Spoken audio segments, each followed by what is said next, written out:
Hi, I'm Perry Atkinson, General Manager here at theDove. Hey, check out our other videos and check out our website at thedove.us.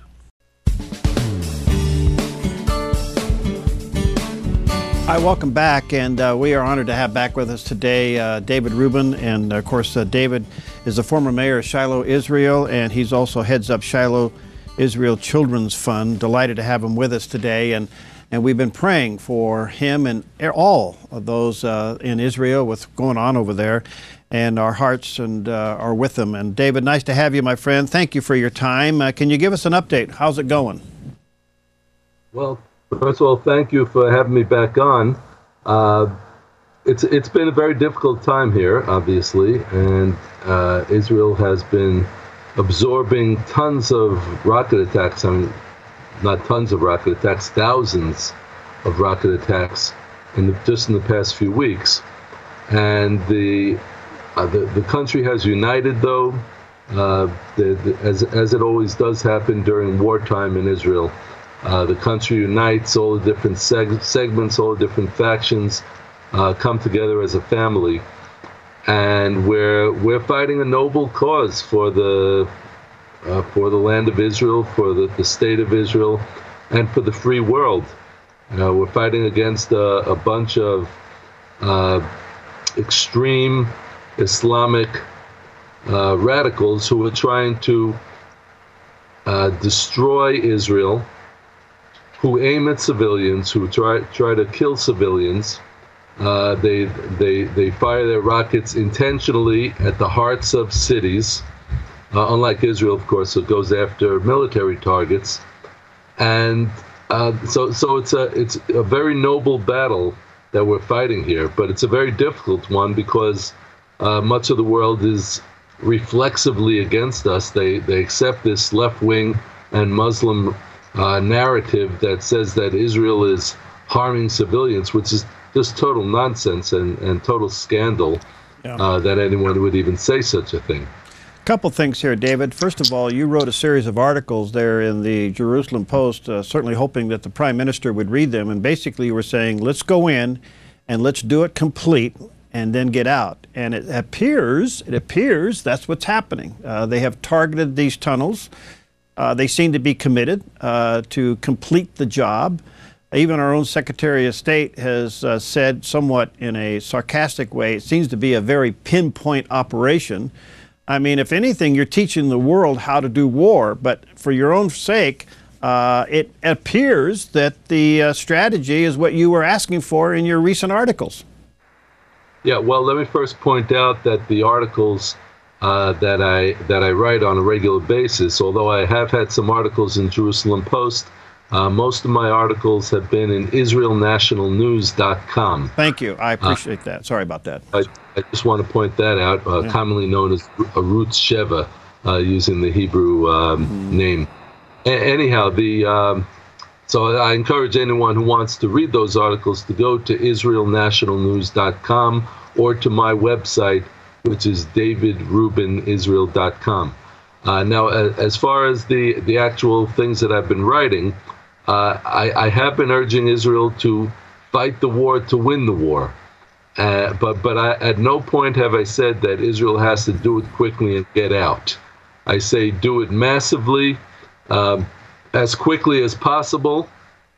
But I personally do not believe that Israel should get out because I don't think that we can trust that if Israel gets out, that there is going to be peace. Where as long as the Hamas terrorist organization is left intact, there's not going to be peace. I say that the terrorist organizations, not only we have to destroy the tunnels, the complex tunnels that they've built, not the hundreds of tunnels, I should add, for weapons smuggling and terrorist smuggling. Not only do we have to take away all of their weapons, but we have to destroy them as organizations, as terrorist organizations, the Hamas, the Islamic Jihad, at the minimum. And I also think that the Fatah terrorists of the Palestinian Authority have to be wiped out, and that Israel's sovereignty should eventually be declared over Gaza and Jews should be allowed to come back and live there. If they really want peace, they shouldn't have any problem with a few Jews building homes.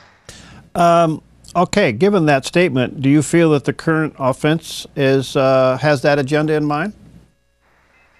Well, the current offensive has a slightly different agenda. The agenda of the current offensive is very minimal. The goals have been up to this point to hit pinpoint strikes on the military targets. Then the follow-up goal has been to launch a ground war to destroy the arms smuggling tunnels, and so that has been the goal up to this point. At this point, the cabinet is reconsidering, and as the operation continues, if the Hamas rocket attacks continue, then I'm sure you will see the next steps taking place.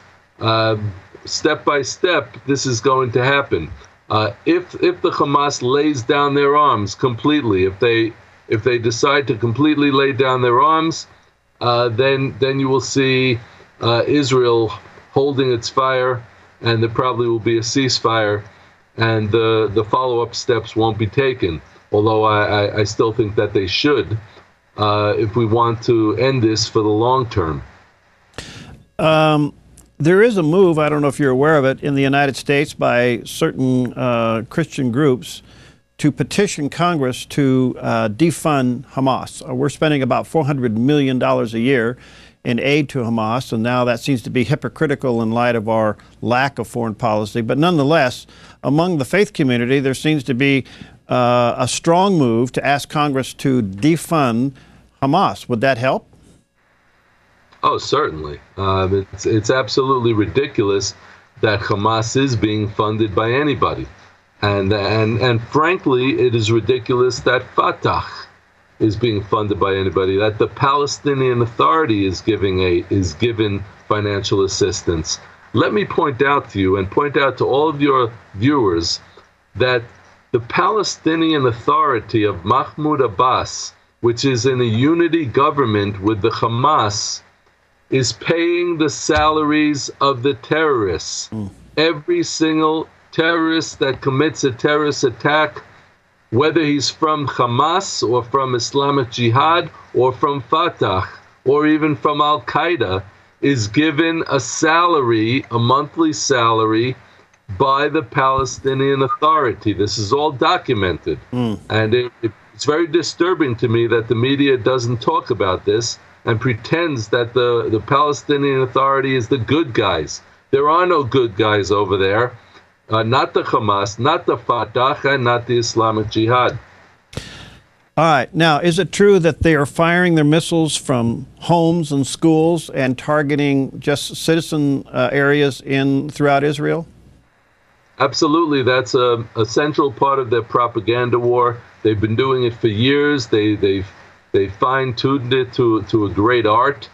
And yes, what they do is they set up their weapons warehouses, and they set up their missile launching pads, and they set up their bomb factories in schools, in mosques, in kindergartens, and in homes.